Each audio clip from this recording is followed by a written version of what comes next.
Photography एक art है, perspective of a person towards the world, towards things, it can be anything. कोई photographer बनता है या फिर कॉलेज में सीखता है वो कुछ घंटों में फोटोग्राफर बन जाता है। तो एक दिन में सीखने का तो मुझे तो वहम लगता है सर। कितना टाइम लग जाता है फोटोग्राफर बनने के लिए? फोटोग्राफी कोई क्लासरूम सब्जेक्ट नहीं होती है sir. There are many platforms जो शायद लोगों को मालूम नहीं है, बट आप अगर एक अच्छा फोटो निकालोगे ना, 5,000 से लेके 50,000 तक, उससे ज्यादा भी आपको रकम देंगे। नहीं, पर अपलोड कहाँ करना है? मतलब आप वो बताओ ना। लाइक फोटोग्राफर एक अच्छा बिजनेसमैन बन सकता है क्या? उसको क्या स्किल्स की रिक्वायरमेंट लगेगी? हर एक फोटोग्राफर को बिजनेसमैन बनने का जरूरत नहीं है। फोटोग्राफी स्किल सीखना एक तरफ है, बिजनेस स्किल सीखना एक तरफ है। तो आपने कोई स्किल्स डेवलप करी? आपने बिजनेसमैन की क्वालिटी डेवलप करी आपने कुछ? सर एक बात बोलता हूँ सर, यहाँ इवेंट मैनेजमेंट बिजनेस वाले रात भर काम करते हैं, 24 घंटे काम करते हैं। कितनी अर्निंग होती है? क्या रियलिटी है इसकी? बर्थडे का खर्चा 20 लाख तक भी जाता है। 20 लाख? यस सर, 20 मजाक लाख कर रहे हो यार? Event management industry employment create कर रहा है, गवर्नमेंट को जीएसटी जा रहा है। बर्थडे पार्टी ऑर्गेनाइज बिजनेस करके करोड़ों रुपए कमा सकता है।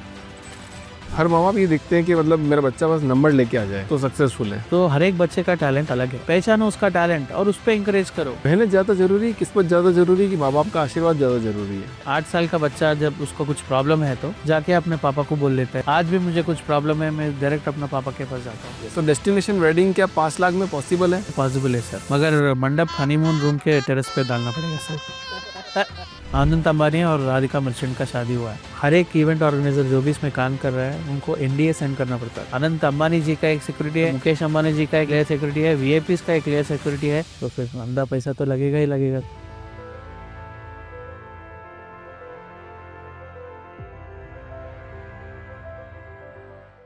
डॉक्टर श्रवण सर, आपका बहुत बहुत स्वागत है द फाउंडर्स ड्रीम के अंदर। नमस्कार। आज का जो पॉडकास्ट है, ऑडियंस से मैं बात कर लेता हूँ थोड़ी सी। आज का जो पॉडकास्ट है, देखो अभी का जो दौर चल रहा है वो टिकटॉक का चल रहा है, इंस्टाग्राम का चल रहा है, यूट्यूब का चल रहा है, फेसबुक का चल रहा है। सब रील बनाते हैं, फोटो वोटो खींचते हैं, वीडियो बनाते हैं गजब के, देखते हैं अपन काफ़ी सारा। और इस पर्टिकुलर चीज़ के अंदर लोग अपना करियर को सेट करना चाहते हैं, बट फिर भी कहीं ना कहीं समाज में ऐसा देखा जाता है, श्रवण सर मैं अगर गलत हूँ तो मेरे को आप टोक सकते हो, फिर भी समाज में ऐसा देखा जाता है कि फोटोग्राफर, अरे क्या फोटोग्राफी कर रहा है, अरे कहाँ इधर उधर घूम रहा है। मतलब उस जॉब को अच्छे तरीके से नहीं देखा जाता है। जैसा कि अपन थोड़ी देर पहले बात कर रहे थे, आज का ये पॉडकास्ट देख लेना। जो भी बंदा फोटोग्राफी, वीडियोग्राफी और अपना बिजनेस सेट करना चाहता है, करोड़ों रुपए के मालिक बन सकते हो, करोड़ों रुपए के। लाइव एग्जाम्पल है सर। बात करेंगे आज श्रवण सर से कि फोटोग्राफी बिजनेस के अंदर, वीडियोग्राफी बिजनेस के अंदर करोड़ों रुपए कैसे बनाए जाए, इवेंट के अंदर करोड़ों रुपए कैसे बनाए जाए। या तो कोई इवेंट प्लानर बन जाए, या फिर कोई फोटोग्राफी में आ जाए, कोई केटरिंग में आ जाए, मतलब ओवरऑल इवेंट वाले पे अपन बात करने की कोशिश करेंगे। यस। क्योंकि आपने थोड़ी देर पहले बोला कि फॉरेन के अंदर बिजनेस करना है तो सिंगल बिजनेस करना है, इंडिया के अंदर बिजनेस करना है तो सब कुछ करना है, तभी आपका बिजनेस होगा सफल। तो बहुत बहुत स्वागत है सर आपका। Thank you sir. आपके बारे में थोड़ी सी बात, आपकी जवानी, आप क्या करते हैं सर? सर राम का नाम ही मेरा पहचान है, इसी में शक्ति, इसी में अभिमान है। धर्म भी राम, कर्म भी राम, हर जीवन का सार है श्री राम। जय श्री राम, जय श्री राम। बताइए सर। सर मैं एक्चुअली अभी, मेरा 3 कंपनी है। एक फोटोग्राफी कंपनी है जो फोटोनियर स्टूडियोज के नाम से जाना जाता है। It's a 7-year-old company in Hyderabad. And we have also started an event management company जो 3 साल से सक्सेसफुली रन हो रहा है। It's called social chap events. और रिसेंटली हमने मार्केटिंग और पीआर इंडस्ट्री में भी आया है, जिसका नाम है नेक्सस मीडिया सॉल्यूशंस। सर एक चीज़ मैं बताना चाहता हूँ, ये सब कर रहा हूँ, मेरा बैकग्राउंड कुछ और है, मैं आज कर रहा हूँ कुछ और। हाँ, मेरा बैकग्राउंड बीटेक इलेक्ट्रॉनिक्स है। मैं JNTU गीतांजलि कॉलेज में पढ़ा था। बचपन से ही सर मतलब फोटोग्राफी का तो शौक था सर। 8th मेरे जो अभी भी याद है, 8th क्लास में जब पापा घर में पूछे थे आपको कैमरा चाहिए या क्या चाहिए, फ़ोन चाहिए, तब भी मैंने कैमरा ही लिया था। सोनी साइबर शॉट आता था, वो टाइम पे वो 4000 का था। उधर से शुरू करके अभी मार्केट का जो भी प्रोफेशनल कैमरा है सर, सब कुछ है अपने आप पास। 3 इडियट मूवी देखे थे क्या उस टाइम पे? सर वो टाइम पे 3 इडियट नहीं आया था। अच्छा, उस टाइम पे नहीं आया था क्या? नहीं मुझे आया लगा सर, कि वहां पे बाद देख में। के आपने कैमरा ले लिया होगा। नहीं, 3 इडियट मूवी बाद में आया, मगर 3 इडियट मूवी भी बहुत इंस्पायरिंग है सर। क्यों बोले तो हम जैसे लोगों को ना ज़्यादा लोग एनकरेज नहीं करते sir. Thankfully I am happy that parents और guardians nowadays they think in a different way. But back then when I wanted to do photography 2017 में जब मेरा ग्रेजुएशन हुआ था, वो टाइम पे मैं 2 कंपनी में मेरे प्लेसमेंट भी आया था। 2 प्लेसमेंट के साथ मैं बाहर आया था। वो टाइम पे ना जब हमारा मिडिल क्लास फैमिली है, my mother is a teacher, my father is a journalist, तो उनको मनाना उतना ईज़ी नहीं था, बट दे बिलीव्ड इन मी। मैं उनसे 1 साल का टाइम पूछा, मुझे फ़ोटोग्राफ़ी करना है, मुझे ये करना है, मुझे टाइम दे दीजिए। 1 साल अगर मैं कुछ नहीं कर पाया तो आप जो बोलेंगे वो करूँगा। And sir that 1 year changed my life. क्या हुआ उस 1 साल में ऐसा? सर मेरा स्टोरी बोलना बोले तो it's too long, but short में मैं बोलता हूँ। बीटेक के टाइम में मैं कैमरा रेंट पे लेके आके इवेंट्स करता था। मेरा फर्स्ट ये आइडिया मुझे कहाँ बोले तो बीटेक में ही हम एक क्लब फॉर्म किए थे, फोटोग्राफी क्लब फॉर्म किए, डोपी बोल के, हम सीनियर्स के साथ। वहीं से मुझे अंदाज़ हुआ कि फोटोग्राफी क्या है, इवेंट्स क्या है। और कॉलेज में ही मुझे छोटा-छोटा इवेंट्स मिलता था, 1500-2000 रुपए का इवेंट्स मिलता था। वही इवेंट्स को मैंने बाहर आने के बाद एक प्रोफेशनल कैमरा रेंट करके कर रहा था स्टार्टिंग में। Then with God's grace I saved some amount, घर से लेके थोड़ा पैसे लेके फर्स्ट कैमरा खरीदा। वहाँ से मेरा खुद का इवेंट्स आना शुरू करा। And sir one thing that changed my life is cyber tower बोल के एक बिल्डिंग है सर हैदराबाद में। आईटी के लिए बहुत पुराना बिल्डिंग है, अभी भी मशहूर है। आप हैदराबाद वीडियो में वही बिल्डिंग दिखता है। वो बिल्डिंग को मैं एक दूसरे नज़रिए sir same sir, normal person photographer का नज़रिया अलग होता है। जो मेरा नज़रिया था, एक वाटर टैंक था उसके सामने। वो वाटर टैंक के ऊपर चढ़ के मैंने एक लॉन्ग एक्सपोज़र शॉट लिया। एंड वो फ़ोटो इधर, उधर, उधर अपलोड होके इधर जाके तेलंगाना एचएफजेसी अवार्ड्स वालों को मिला। वो लोग मुझे कॉल करे, बुलाए and Telangana best photographer award मुझे दिए सर। वाह! मतलब कितने लोग आज मतलब हज़ारों लोग फ़ोटोग्राफ़ी करना चाहते हैं, मतलब अपना अपना प्रोफ़ेशन बनाना चाहते हैं, बट किसी न किसी कारण की वजह से शायद घरवालों को प्रेशर होगा या समाज का प्रेशर होगा, उसकी वजह से छोड़ सोचते हैं कि यार नहीं, मुझे कोई बिज़नेस मतलब मेरे को ये काम नहीं करना है क्योंकि इसमें पैसा नहीं है, कम कमाऊँगा, पैसा ज़्यादा नहीं कमाऊँगा। बट आज आप यहाँ बैठे हो, आपने करोड़ों रुपए का बिज़नेस बनाया है सर। इस चीज़ को समझेंगे आज अपन कैसे बनाया है, क्या किया है, 100% सर। ताकि हज़ारों जो भी आज ये फ़ोटोग्राफ़र, वीडियोग्राफ़र देख रहे हैं या इवेंट इंडस्ट्री में जो आना चाहता है, वो इस पॉडकास्ट को देख के, एक इंस्पिरेशन लेके, अपनी जर्नी को शुरू करके करोड़ों रुपए का मालिक बन सकता है। देखो सर, आप एक बात बताओ छोटी-सी कि आप फ़ोटोग्राफ़ी करते हो, इवेंट के अंदर जाते हो, बड़े-बड़े इवेंट ऑर्गेनाइज़ करते हो, सेलिब्रिटीज़ के साथ भी रहते हो, बट आप बहुत स्पिरिचुअल पर्सन हो। क्या ये मतलब सक्सेस का राज स्पिरिचुअलिटी है? सबसे पहले एक फ़ोटोग्राफ़र को स्पिरिचुअल बनना पड़ेगा या फिर क्या करना पड़ेगा? सर ऐसा कुछ नहीं है सर, फोटोग्राफर्स को स्पिरिचुअल बनने का ज़रूरत नहीं है। सर बचपन से ही हमारे घर में ना पूजा पाठ होती रहती है। बचपन से ही मुझे ये आदत है, हर रोज़ पूजा करना, भगवान का ये करना। एंड सर उसका वैल्यू मुझे ये टाइम पे मिला। Sir being an entrepreneur every day is a roller coaster, you must be knowing. हर एक दिन न्यू चैलेंज आता है, हर एक दिन ये होता है। मगर somewhere I believe all my prayers helped me there sir. Even today entrepreneur को कोई फुल स्टॉप नहीं रहता है, सब कुछ कामा है। आप जितना भी करो कम ही है। मतलब आज भी जो भी चैलेंजेस आता है, मैं अभी भी बिलीव करता हूँ कि कहीं न कहीं भगवान का आशीर्वाद है। एंड सर सब लोग सोचते हैं भगवान को बुलाया, मुझे मदद नहीं किया। सर भगवान नहीं आता है सर मदद करने। हाँ। He will make sure that he will give you that mental strength. He will send somebody, he will give you science to get out of it और टू रिज़ॉल्व द प्रॉब्लम। हुँ। But कभी भगवान आके आपको नहीं, आपको समझना पड़ता है, आपको कनेक्ट करना है भगवान से। तो सर ऐसे ही तो बचपन से ही मुझे आदत है स्पिरिचुअल रहना। एंड सर ऑफ कोर्स आपने बोला था, मैं पैशन शो को जाता हूँ, क्लब्स को जाता हूँ, कॉन्सर्ट्स भी करता हूँ, मगर ये सब करके मेरा रूट्स जो है, वो नहीं भूलूँगा सर कभी भी। हुँ। सर जो ग्लैम लाइट मिलती है ना सर, वो ग्लैम लाइट रखने के लिए एक इनर लाइट का ज़रूरत है सर। मैं हर कलर को एन्जॉय करता हूँ सर, मगर मेरे अंदर जो व्हाइट है, जो शुद्धता है, उसको कभी फेड नहीं होने दूँगा। That is the secret sir. ये तो आपने मेरे दिल की बात कर दी।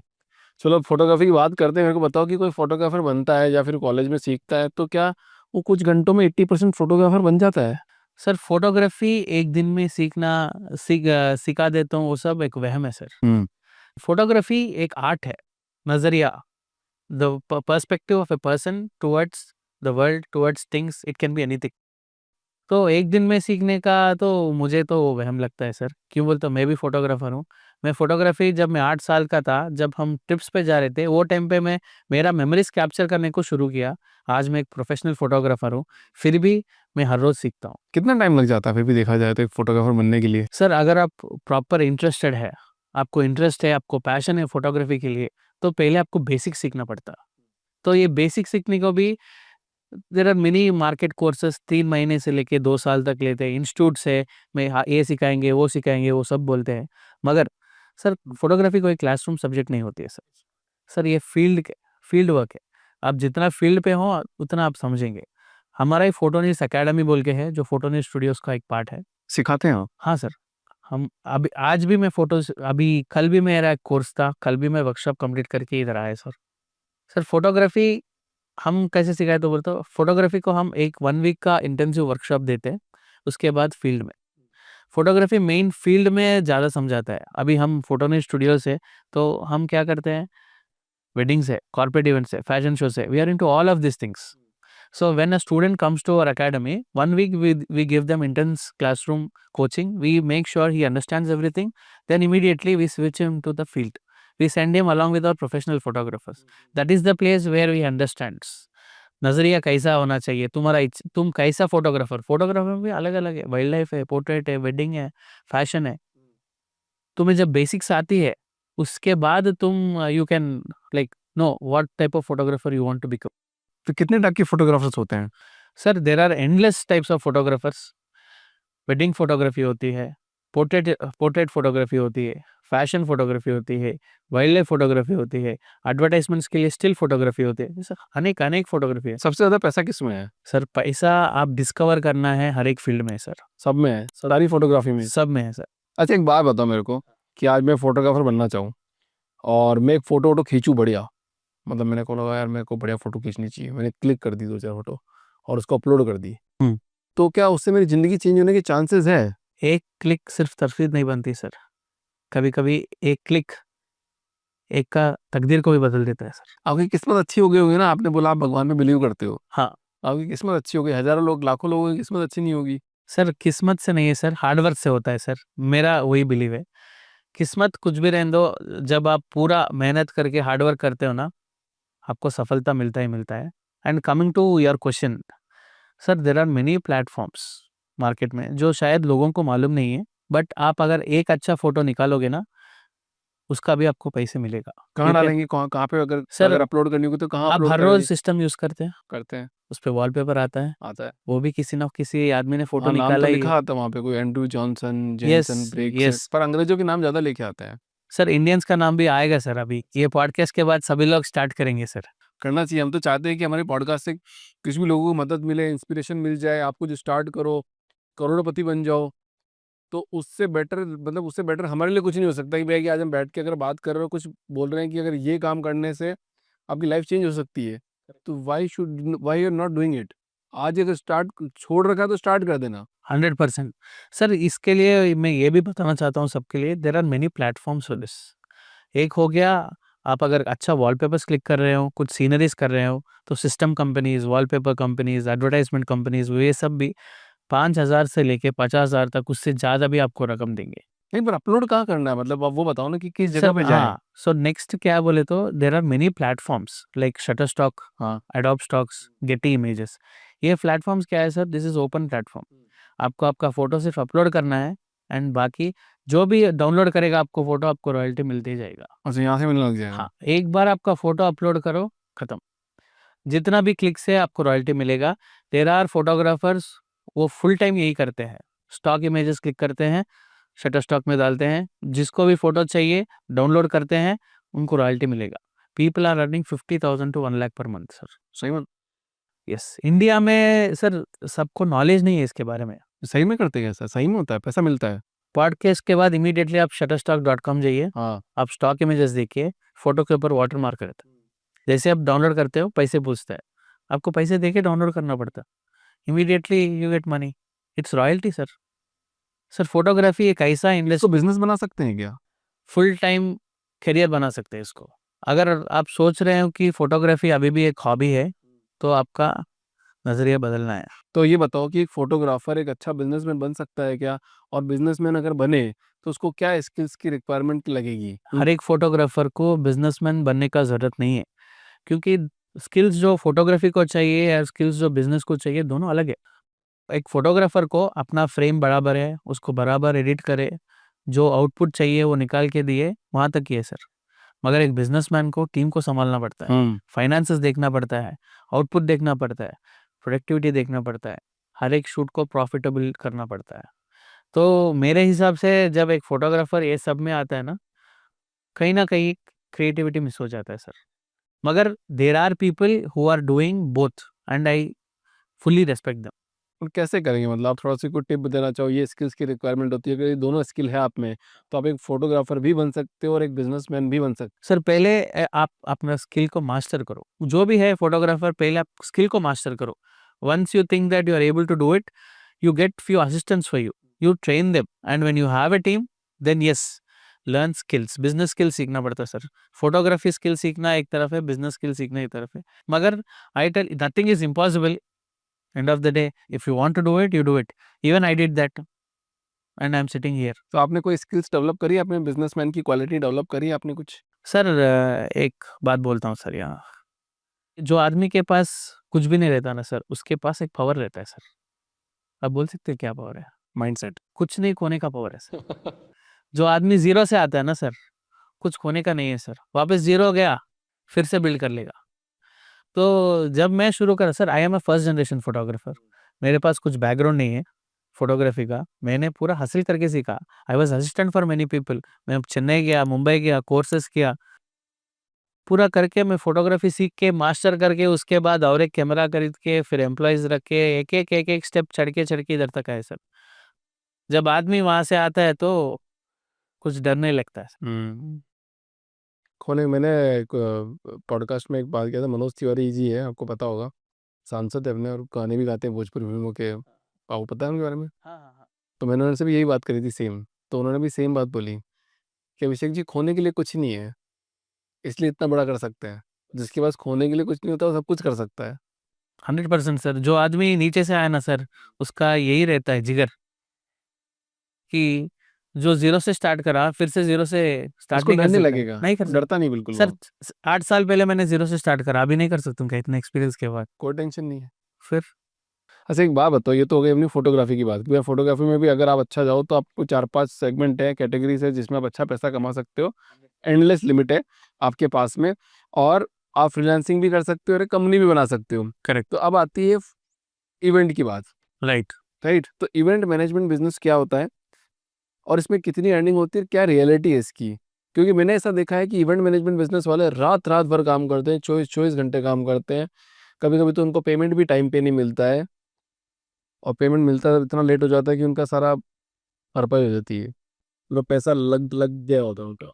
सर इवेंट मैनेजमेंट एक फोटोग्राफी से बड़ा इंडस्ट्री है सर, ये बहुत डिवर्स इंडस्ट्री है इवेंट मैनेजमेंट में। इवेंट मैनेजमेंट मतलब सिर्फ शादियां नहीं होते, शादियां एक सेगमेंट है, कॉर्पोरेट इंडस्ट्री बहुत बड़ा है फिर से। अभी शादियों में decor, food, photography, hospitality, management, guests, सबको देखना पड़ता है एक तरफ। और एक तरफ अपन गए तो कॉर्पोरेट इवेंट्स है, जो लाखों लाख करोड़ों रुपए इवेंट्स पे डाल रहे हैं। कंपनी के माइस रहते हैं ना sir, meetings, incentives, conferences, expos, that's called MICE. Company MICE में बहुत पैसा खर्च करता है। कंपनीज अवार्ड, उनका एनुअल अवार्ड्स रहता है, एनुअल मीट्स रहता है, उसमें भी बहुत पैसा है। ये इवेंट मैनेजमेंट भी बहुत क्रिएटिव फील्ड है। अगर आपके पास एक अच्छा आइडिया है, आप क्लाइंट को पिच करेंगे तो क्लाइंट मना नहीं करेगा। बट इसमें आइडिया की क्या नीड है? मतलब इसमें तो रिक्वायरमेंट हुई कि भाई आज मेरा एनुअल अवार्ड है, मुझे ये चाहिए, दे दो। क्या आप बोल सकते हैं एक बर्थडे के लिए कितना खर्च कर रहे लोग? मेरे को तो लगता है भाई 20-30 हज़ार रुपये कुछ खर्च करते होंगे। सर 20-30 ये तो बहुत जमाने के ऊपर हो गया सर, वो डेज चले गए सर।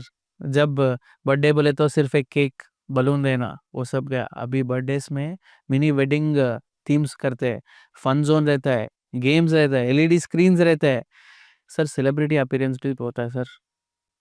वो तो थोड़ा अमीर आदमी के लिए हो गया ना, मिडिल क्लास की बात करते हैं, मिडिल क्लास ज़्यादा है इंडिया में। Sir people are lavishly spending on birthdays. जो मिडिल क्लास भी आदमी है, अपना बच्चे को कॉम्प्रोमाइज नहीं होता है सर। एक आदमी शायद वो 1,000 रुपए का चीज नहीं खरीदता होगा, मगर बच्चे के ऊपर लाखों लाख खर्च कर रहा है।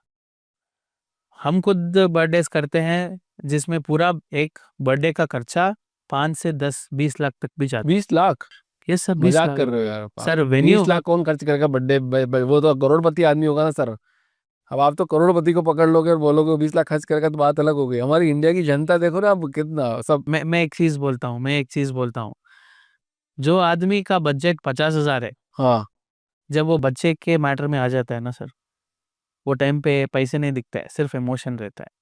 मेरे को बताओ, मैं भी स्टार्ट करूंगा, कैसे करें बताओ? कैसे बर्थडे पार्टी में ऐसे ऐसे क्लाइंट कहाँ से पकड़े जो 20 लाख रुपए खर्चा करते हो? सर बच्चों का हमेशा एक इमोशन के साथ रहता है सर। पूछेंगे ना लोग। अभी अपन बात कर रहे हैं आज कि आप बर्थडे इवेंट करके करोड़पति बन सकते हो, हाँ। या फिर फोटोग्राफी करके करोड़पति बन सकते हो। क्लाइंट कहाँ से लाएंगे इतने महंगे क्लाइंट? पॉश क्लाइंट कहाँ से लाएंगे वो लोग? सर पॉश क्लाइंट का ज़रूरत नहीं है सर, हर एक मिडिल क्लास आदमी भी आजकल उनके बच्चे के लिए स्पेंड करते ही करते हैं। मैं एक चीज़ बताता हूँ आप, बताओ सर। अभी हम जो इवेंट्स पैटर्न करते हैं, हम जो पैकेजेस ऑफर करते हैं, वो 6 से लेके 12 लाख हमारा वेडिंग पैकेजेस है, जो वेडिंग्स हम चार्ज करते हैं। तो हमारे पास 60% of the people middle class वाले आते हैं सर। क्यों बोले तो उनको ये क्वालिटी चाहिए, और कैसे भी करके वो पैसे ला के देते हैं sir. And end of the day it's our responsibility to fulfil their wish.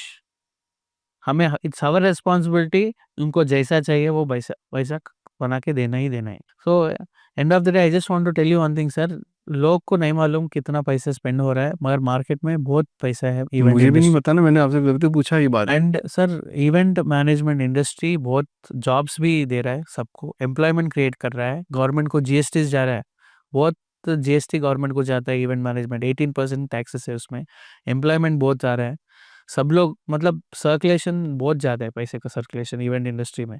एक बर्थडे अगर आप लिए तो डेकोर से लेके कैटरिंग तक, फोटोग्राफी तक, हर एक चीज़ आपको मिनिमम से मिनिमम 5 लाख के कम एक बर्थडे नहीं होता आजकल। तो कोई भी बंदा अगर बिजनेस करना चाह रहा है तो बर्थडे पार्टी ऑर्गेनाइज बिजनेस करके करोड़ों रुपए कमा सकता है? सर एक टाइम पे बर्थडे सिर्फ केक और कैंडल से होता था, अभी बर्थडे से एक ब्लॉकबस्टर इवेंट है, और ब्लॉकबस्टर इवेंट पैसा तो लाके देगा आपको। मतलब एक चीज पे अगर दिलो जान लगा दिया तो मतलब सेट। सर आप सिर्फ बर्थडेज कर लो, हाँ। सिर्फ बर्थडेज कर लो, जी जान लगा दो, आप महीने का 10 से 15 लाख कमा लेंगे। इतना पैसा कमा सकते हैं? मैं कल से शुरुआत करूंगा, मेरा केटरिंग का बिजनेस है। देखो आप, मैं कल 20-25 लोगों की टीम लगा के हाँ, पूरा बोल दूंगा मैं तुम्हारी उसका जिंदगी इस पे एक छोटा नशेवर स्प्लिट कर दो दो इस पे। हमको, छोटा स्प्लिट दो। हाँ बताओ कैसे करें? एक बर्थडे इवेंट ऑर्गेनाइजर बनना हो तो क्या स्प्लिट है, क्या कैसे करें? आपको वेन्यू का लगेगा 1 lakh, medium venue, medium size venue का बर्थडे करेगा 1 लाख। आप तो कैटरिंग में है, 300 लोगों का फूड कितना होगा बोलिए सर? मतलब वो अपन से लेंगे 300 रुपये पर प्लेट ले लेंगे। 300 रुपये पर प्लेट ले लेंगे तो कितना हुआ सर? 3 3 9 90,000 रुपये। 1 लाख। 1 लाख रुपये हो लगभग। सर अभी एक मीडियम साइज वेन्यू का रेंट 1 लाख होगा, उसका डेकोर जो है मिनिमम 2 लाख होता है सर। एक और 2 लाख। डेकोर का 2 लाख। फन जोन चाहिए आपको, छोटे छोटे गेम्स लगाने, उसका कितना है? 50,000। फोटोग्राफी का 1 लाख। 5 लाख के आसपास बैठ गया कोई। ऑलरेडी 5.5 लाख हो गया सर। और है, मैं इधर खत्म नहीं हुआ, रिटर्न गिफ्ट से एक एमसी को आना है, कुछ मैजिक शो बनाना है, उसका हो गया और 1 लाख पूरा मिला के। अच्छा ये बताओ आप मेरे को कि जैसे दिलजीत दोसांझ, तो इनके कॉन्सर्ट होते हैं तो उसमें टिकट बिकते हैं, क्या ये प्रॉफिटेबल होते हैं वास्तव में? सर इवेंट मैनेजमेंट का गेम बाकी सबका गेम बहुत अलग है। इवेंट मैनेजमेंट एक हाई टिकट गेम रहता है, उसमें बहुत सारी चीज़ें जो अपने को दिखता है वो सिर्फ आर्टिस्ट है, मगर वो आर्टिस्ट से एक कॉन्सर्ट नहीं बनता है। आपको सिक्योरिटी चाहिए, क्राउड कंट्रोल चाहिए, सेटअप चाहिए, आर्टिस्ट का फीस रहता है, परमिशंस चाहिए, ये सब इंक्लूड करेंगे तो पैसे कहीं चले जाते सर, रेवेन्यू। एंड हर किसी का कॉन्सर्ट प्रॉफिटेबल भी नहीं होता है। हम खुद 2-3 कॉन्सर्ट करें, I don't want to tell the names, but वो प्रॉफिटेबल नहीं था। And there are few concerts वो प्रॉफिटेबल भी है। मतलब कॉन्सर्ट का गेम इमोशनल, जो आदमी इमोशनली है वो नहीं कर सकता है सर, बहुत कैलकुलेटिव लोग कर सकते हैं कॉन्सर्ट्स। मतलब अभी ये जो 5 चीज़ जो है उसमें एक भी अगर कम पड़ गया तो आपका नुकसान होना तय है। तय है। तो ये तो नहीं करा जा सकता। So concert is a very big game. जिसके जो बाद बहुत पैसा वो कर सकता है। सर अगर कॉन्सर्ट सक्सेसफुल चला तो पैसे बहुत मिलेंगे, अगर किसी ना किसी एक जगह पे भी कुछ प्रॉब्लम हुआ तो खत्म। अच्छा डेस्टिनेशन वेडिंग बहुत चल रहा है आजकल, तो डेस्टिनेशन वेडिंग क्या 5 लाख में पॉसिबल है? सर डेस्टिनेशन वेडिंग 5 लाख में पॉसिबल है सर, मगर मंडप हनीमून रूम के टेरेस पे डालना पड़ेगा सर। तो मतलब कितना पैसा लग जाता है मतलब जोक्स डेस्टिनेशन अपार्ट वेडिंग? हाँ। सर, 100% 5 लाख में भी एक डेस्टिनेशन वेडिंग हो सकता है। 100% सर। सर आजकल ऑप्शंस बहुत है, people should search for options. Airbnb है सर, उसमें अच्छे अच्छे विलास मिलते हैं 1 लाख में, 50,000 में। आप एक अच्छा विला ले लो, उसी में आप डेकोर कर लो, एक 50,000 लगाओ, उसी में मंडप बनाओ, 1 लाख कितना हुआ सर? 2.5 lakhs हुआ। 30-40 गेस्ट के साथ अगर आप इंटीमेट वेडिंग करेंगे, उसका 1 लाख हो गया। 50,000 में मिनिमल फोटोग्राफी करो, 5 लाख में हो गया ना सर आपका wedding. There are options for everything, just have to search. Budget छोटा हो तो स्ट्रेस मत लो, दिल बड़ा रखो, शादी तो मेमोरेबल बनेगी ही बनेगी। इंडिया ऐसा मार्केट है सर, वहाँ पे आप बजट बजट में भी कर सकते हो। लग्जरी का तो कोई लिमिट नहीं है sir, sky is the limit for events. आपको चाहिए, आपको चांद पे भी लेके जाके मैं शादी कराऊंगा, बस बजट होना चाहिए।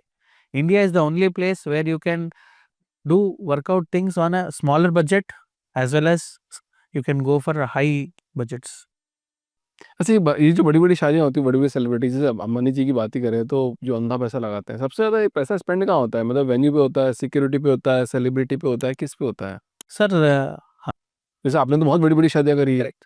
सर अंबानी का शादी, मुझे एक्चुअल वैल्यूज तो मुझे मालूम नहीं है, रिवील नहीं किया है। वो स्केल को देख के सर, दुनिया में जितना भी शादियां हुआ है, बड़े बड़े शादियां, उन्हों उसमें एक है sir, one of the richest weddings of the world. उसमें एक शादी अभी रिसेंट आनंद अंबानी और राधिका मर्चेंट का शादी हुआ है। सर सब लोग सोचते हैं शादी है, वेन्यू है, डेकोर है, ये सब नहीं सर। दूसरा खर्चा जो है वो सिक्योरिटी पे जाता है। अनंत अंबानी के गेस्ट वीआईपीज आ रहे हैं, उनको सिक्योरिटी देना बहुत ज़रूरी है, उनको हॉस्पिटैलिटी, उनका ट्रांसपोर्ट। सर अनंत अंबानी के शादी में बहुत लोग फ्लाइट से आए, प्राइवेट जेट्स चले उनके लिए, प्राइवेट फ्लाइट्स चले, चॉपर्स चले, उसके लिए एयर ट्रैफिक परमिशन लेना पड़ा सर।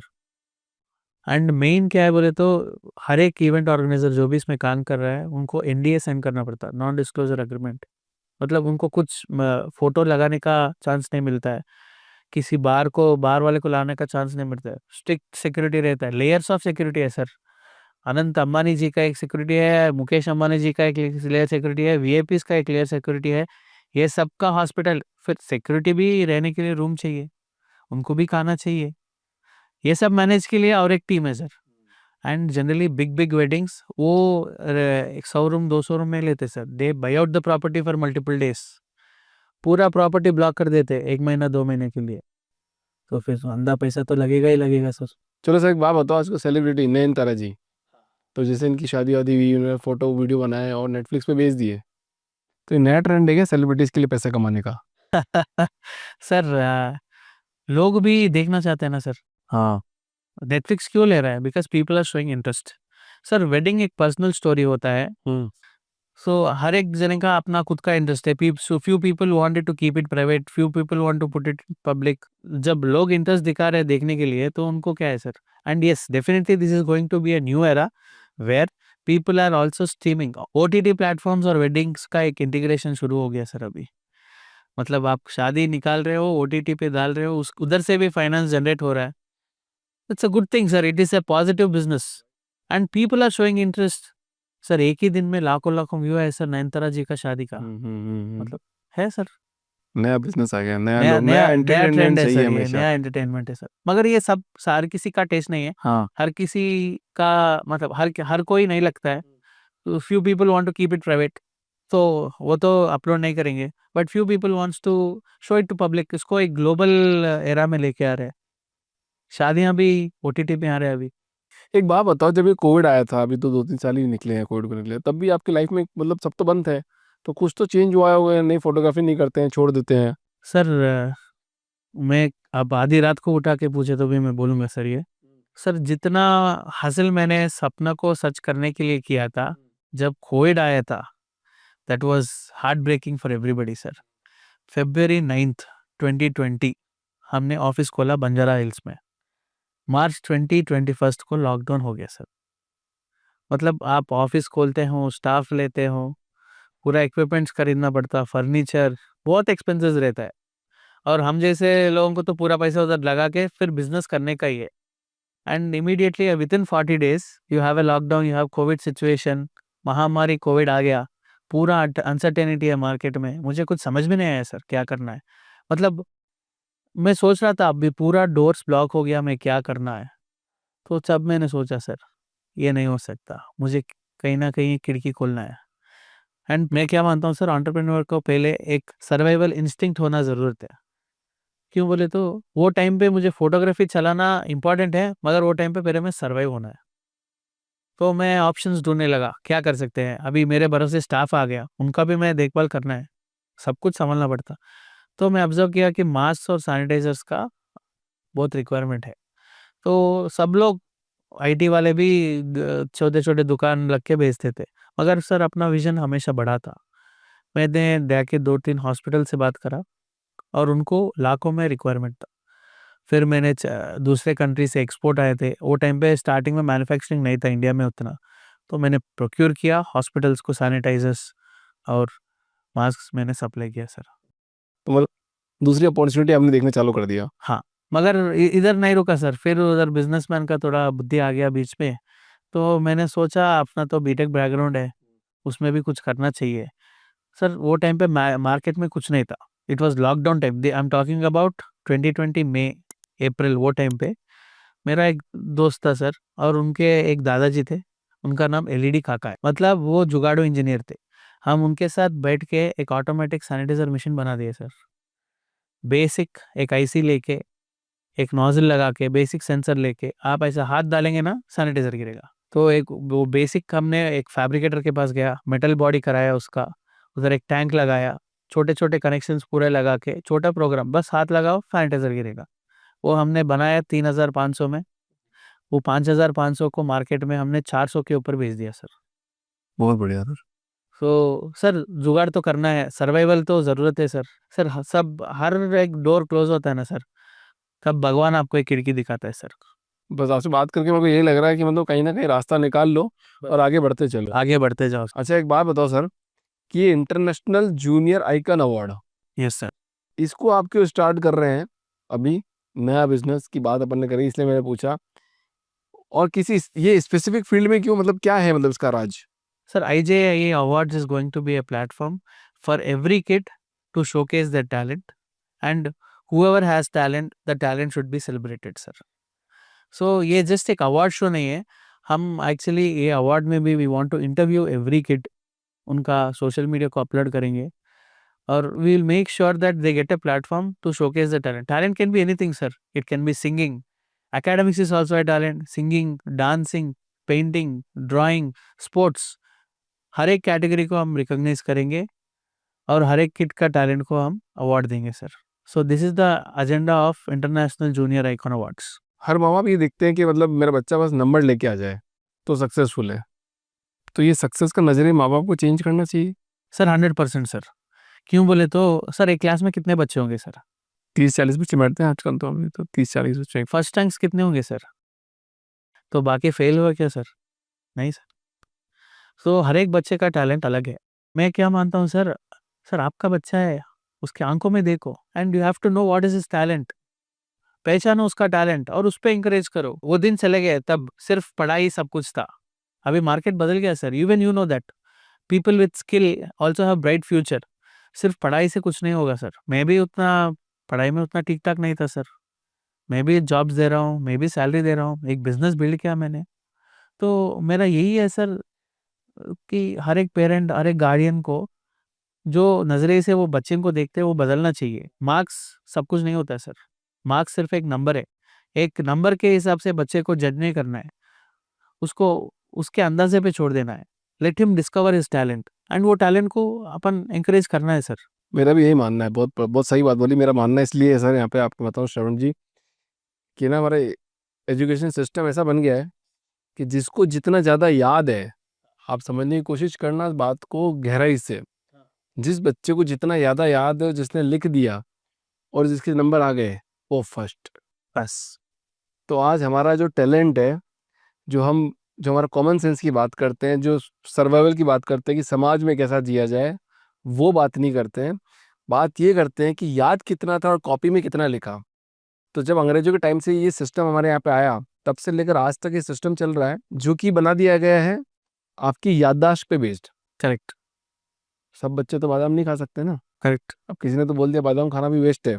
हाँ। तो बट ऐसा है कि याददाश्त इज डिफरेंट थिंग। आप चीज़ों को देखते कैसे हो वो एक डिफरेंट थिंग है। अगर आपका बच्चा चीज़ों को अच्छे तरीके से देख रहा है, समझ रहा है, कॉम्प्लेक्सिटी सॉल्व कर रहा है, कोई चीज़ को अच्छे से खेल कूद रहा है या कोई टैलेंट दिखा रहा है, तो उसमें सक्सेस है, ना कि नंबरों में सक्सेस है।